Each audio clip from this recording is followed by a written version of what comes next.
When looking at self-love with the metaphor of life as a school, I think it's valuable to consider curriculum. What are we here to study? How do we learn about ourselves, and how do we become masters of ourselves?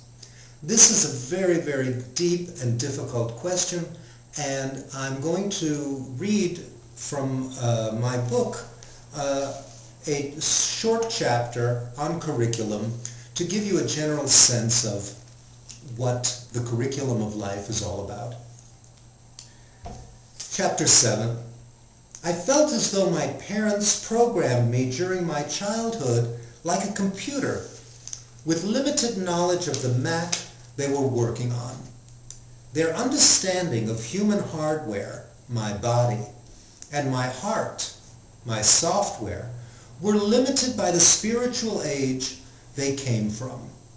Their strict upbringing made me feel like a keyboard they pounded, trying to input information without fully understanding the sensitivity of the instrument they were working on. But despite their lack of upbringing skills, they succeeded in uploading to me many precious files on how to live a good life, many of which I could only open with more experience.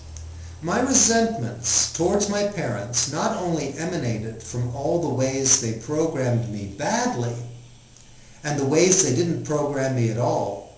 I erroneously believed that my peers were better programmed and therefore better prepared for life than me. I felt my parents contaminated me with viruses and bugs that I'd never be able to eliminate. I saw myself as the only human being locked in a spiritual machine without a clue how to use it. I looked at the complexity of my being, concluded that I could never learn to operate myself successfully, and came away feeling stupid and dejected. I felt outmoded from birth. I felt obsolete before I ever learned to operate me. But in continuing the analogy of myself to a computer, I was just frozen, and I couldn't find the glitch in my programming that caused it.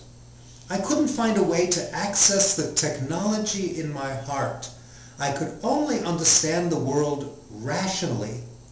I knew my feelings were there within, but I couldn't get to them to customize them to my liking.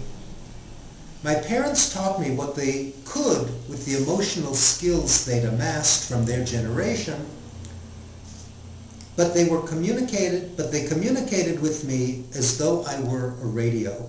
They broadcast their desires, not realizing I could communicate back to them. I was in fact as interactive as a computer, but they tuned me like a receiver. It was humiliating. There was no operating manual to consult to figure out what to do about it.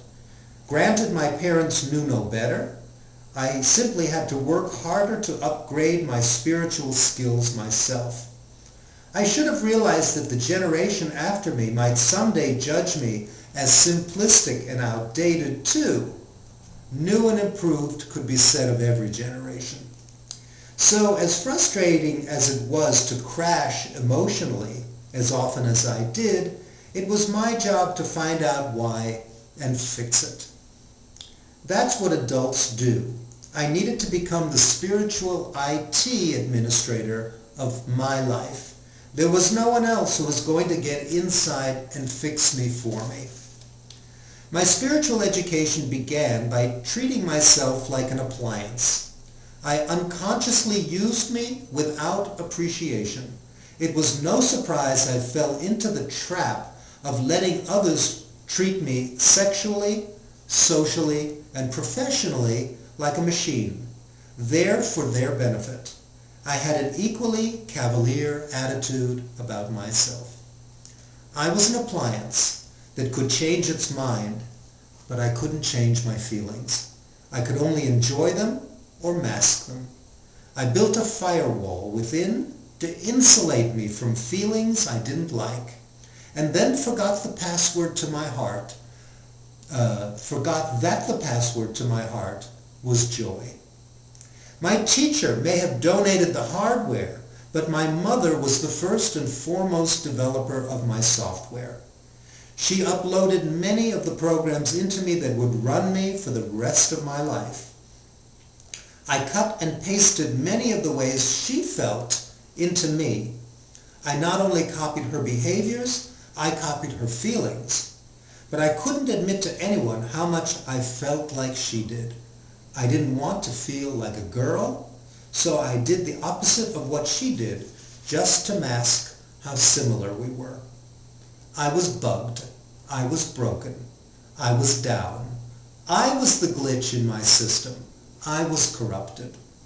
And I was the last person on earth I thought of going to repair my programming. Helping others reprogram their software was my first assignment in this spiritual elementary school of self-love. Helping others become human doings became my requisite assignment in becoming a human being. Helping others helped me see how difficult it had been for my parents to help me. Helping others was the first way I humbled myself to loving all the teacher's little bad apples.